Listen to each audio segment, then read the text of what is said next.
So, good morning po sir. I am Markel and I will be your physical therapist for today. So, ano ba yung pwede ko mong tawagin sa inyo sir? Okay, so Mr. Jerwin, ang gagawin po natin ngayon ay UVR skin testing.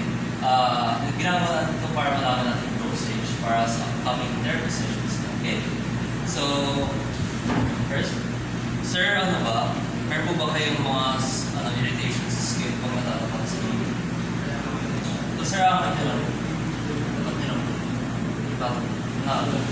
okay? Then ang gagawin ko po ay kapasok ko itong mga shapes dito and then every 10 seconds malita ng ilaw ko at pagpupo siya. Okay sir? So start na po tayo.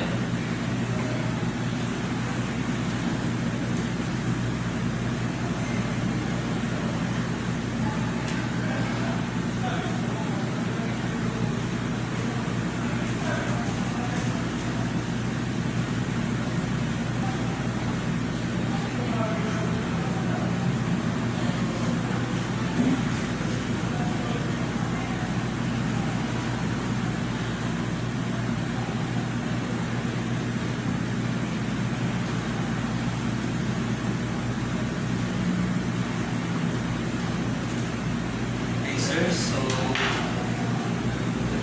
na po tayo sir. So, saglit na lang po itong session. So, after this session, papawili po sir, tingnan nyo lang po kung meron po mga bago or small changes. Then, dahil po doon, if ever lang magkagawin sir, i-contact nyo po kami or person sa akin. Okay? Bibigay ko na lang po ang number namin sa inyo. Okay?